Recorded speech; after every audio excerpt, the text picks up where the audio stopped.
Hello everyone, it's me, MrSneakyy, and we're going to go over policies today. We're in a fresh new season. I'm going to give you guys all the tips that I've been doing to obviously progress my account as far as we have and get to those policy upgrades that you've been looking for. So stay tuned for all that information with me.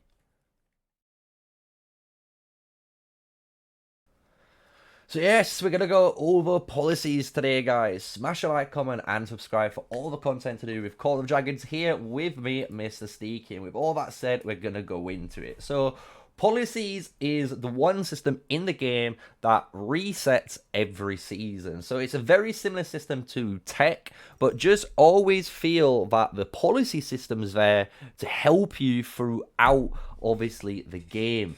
So when we go into the policies, we're going to showcase it. So when you unlock policies, this is after reaching a certain City Hall requirement early game. So I think it's believed to be around City Hall 6 or 7. But when you hit a certain City Hall early game, you need to complete a couple of Dragontrials in the tutorial stages. So that's stages like 1 to 1-3. And then you're going to have the ability to actually start doing some sort of policy push. So the way you can see the policy system set up, it's very similar to tech. You have two sorts of like branches to go through, and you're going to need all four to progress through all the way. So as you can see in the early game, my push is always to put 1 point into these two beginning policies, because when you put 1 point into them, you're going to be able to unlock these four. And what you want to do, and this is the big tip for you guys, is to actually try and do the minimal requirements to get military expansion 2 unlocked first. And the way to do this is to obviously push in Dragontrials. So in the early game, you need to push through as much as you can and get as many of the 3 stars as possible. So even if you push through, say, to 35 one day, and these are all 1 stars, and then when you come on the next day and you push through to maybe about 42, go back to these ones again and retry them. You might get 2 or 3 stars, and by doing that, you're going to have a high ranking within the Dragon Trial season. And obviously this helps because, as you can see, you get hourly gains. So every hour you're going to gain some sort of XP, as well as glass, as well as the prestige. And this is what we're going to need if you're going to be pushing all of your policies. Obviously, if you're a spender in very tight situations, and maybe Wales will do this, once you've pushed your Dragon Trials for the day and you're at the end, always quick loot at the end so you can secure the most amount of loot that's possible during that time. But once you've got that prestige, we're going to go back into the policy tree. So we can see what we're going to do is put all of these to 3. Even War Cities will be at 3 at first. And by putting all of these 3, you're going to be able to unlock medicine stockpiles. I think this costs us around only 3,000 or 5,000 prestige. So it's really cheap to unlock. And then you've got to do gem prospecting. And as soon as you hit gem prospecting, you can start going to town. And even now at a level 10 military expansion, it's going to take me 9 hours now to do this, and it's going to cost me 10k prestige.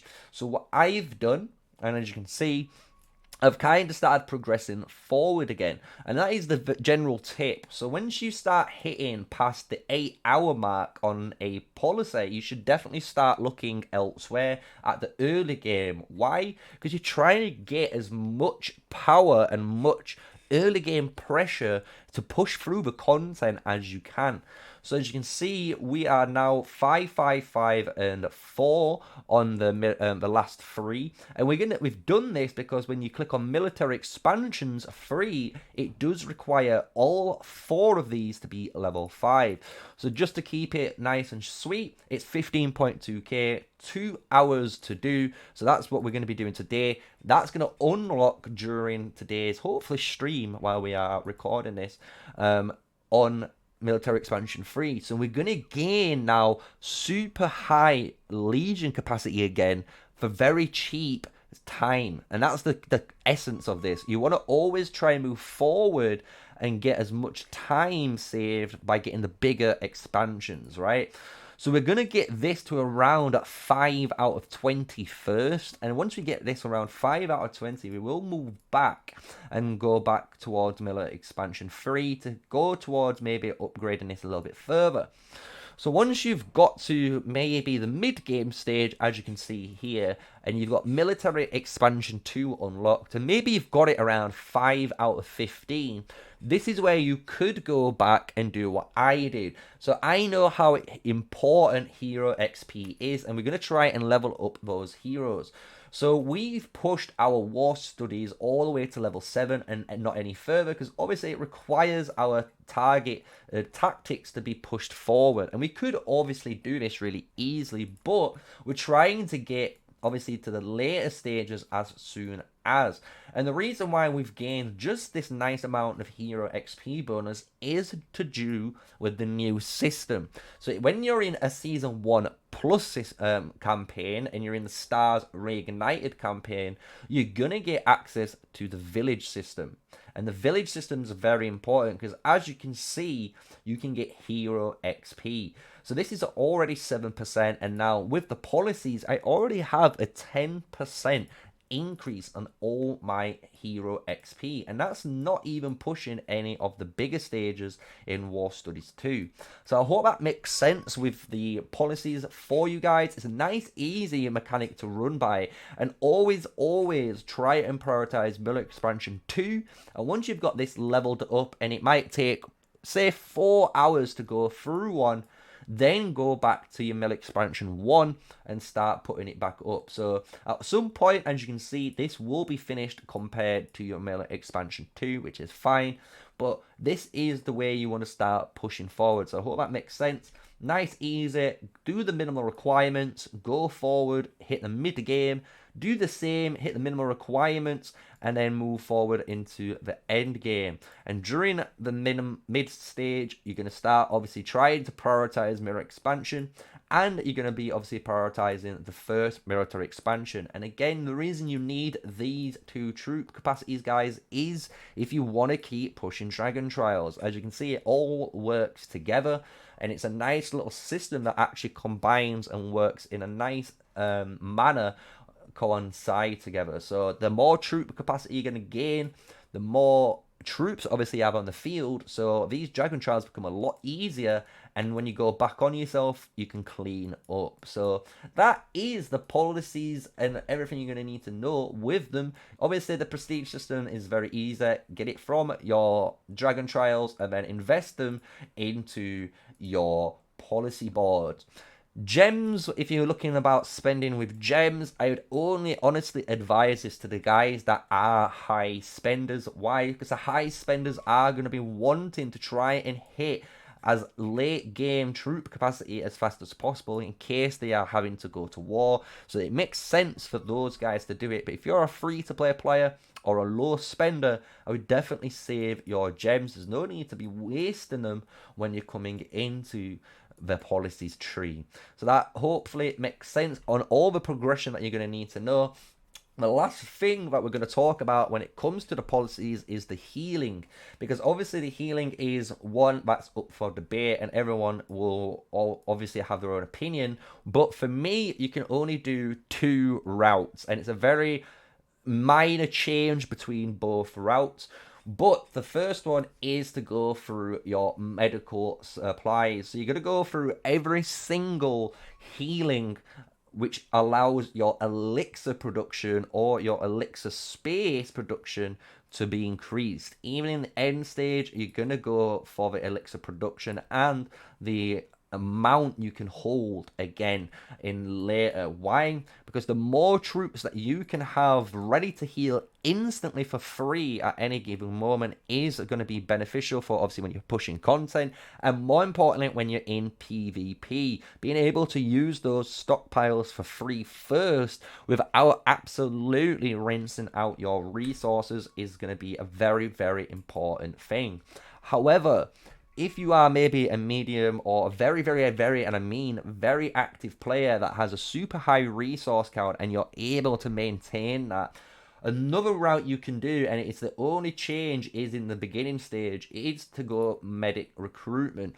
This increases the amount you're going to gain by 8k, and it's a massive amount, up to 80,000 when you get it completed, right? And by having this completed, it does give your daily resource healing that extra bit of push, if you want to say, like extra bit of gap that you can use with your resources in case you can run out of the free healing. Because as you guys know, there's more troop capacity healing in resource than there is in the elixir. So if you look, I can have 69,000 here. I can already have over 228,000 troops worth of healing. So that is the difference, right? You can almost get a quarter of the amount of troops healed in a one burst. Obviously healing I'm going to explain in a different video, but I hope that makes it a bit more understanding why in the first one, having even an 80k cap up to 100k, you're going to have a nice at least 300,000 resource healing cap. And then with all the elixir healing, you're going to have at least another 100,000 plus on there. So it's a really good system to have. There's the two healing options there. That's the resource tree. But there are the two healing options, in my opinion, for those guys that are looking for the healing advice. You can either go all the way down the bottom trees and always pick all free healing, or the other way is to pick medic recruitment in the first option, and then in every other option go back to your free healing, so then you can still maximize on that area, because there isn't enough in the game. So having as much as you can does give you a big benefit when it comes to fighting. So I hope that is everything you're going to need to know. Smash a comment if I've missed anything and you're wondering about policies, but it's a very simple system. Follow the guide, rewatch if you need to understand. But as a quick summary right now, you're going to put 1 point into both of these, 3 points into all of these. Then you're going to put 1 point and then into 1 point, 1 point, as you see. And then you will put this into around 5 points before progressing. Then you'll do 1 point, 1 point, 1 point, 1 point, just to get it ready. And once this is ready, you can maybe start pushing your military expansion 2 and your military expansion 1. Always go for the one which has the cheaper prestige as well as the speed or time. So the quicker it's completed, you go for that one, because then you can eventually, this will get to a point where it's cheaper and more efficient to go back to number 2. So then we'll go back to number 2, and that's what you kind of do. You just flip between the two, and once you hit around 9 or 10 on this military expansion 2, that's when you are starting to hit these guys all out of 5, 5, 5, 5. So you can then push and have military expansion 3 unlocked and get the super cheap expansion upgrades again and overtake the military expansion 2 basically in time efficiency. So that is everything you're going to need to know with the summary. Obviously, go for the healing at the free healing is my advice, but obviously it's up to you guys how you run your policy trees. Just remember, if in a certain situation, guys, if you feel like you need to start, pumping up those artifact XPs, if you're going to do it, try and do it in a day advanced, right? Because if you can do it in a day advanced, what you can do in the day prior is always put in some points into artifact expertise. Try and get yourself that double arcane dust chance and level up all those artifacts. And try and, obviously, again, if you're going to be more resource heavy, you can always go down the resource route. But the policy tree is there, so you have a nice kind of staple tree like you can see now. And once you hit the military expansion, all the other keystones of policy development is all about what you're going through. So if you're going through war, you're most likely going to start doing a lot more healing. If you're chilling out, you're probably going to do a lot more of the resource healing and the legion load capacity. And obviously, if you're in early game, you're going to have more hero XP, and maybe late or mid game, you might be thinking of the dust, right?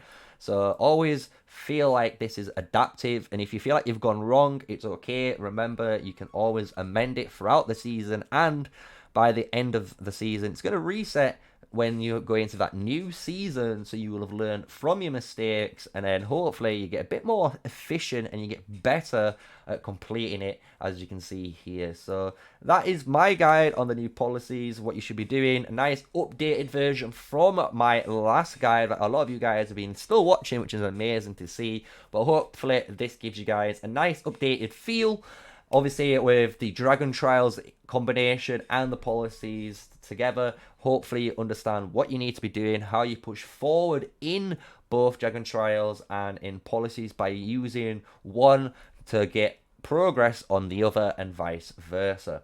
So with all that said, smash a like, comment and subscribe if you've learned something today. My name is MrSneakyy, an official Call of Dragons content creator, so I hope you've enjoyed today. We're going to be live streaming always Monday, Wednesdays and Fridays, and we've got a big announcement again coming up very soon on the channel, so stay tuned for that. But until the next video, stay safe, stay sneaky, peace out.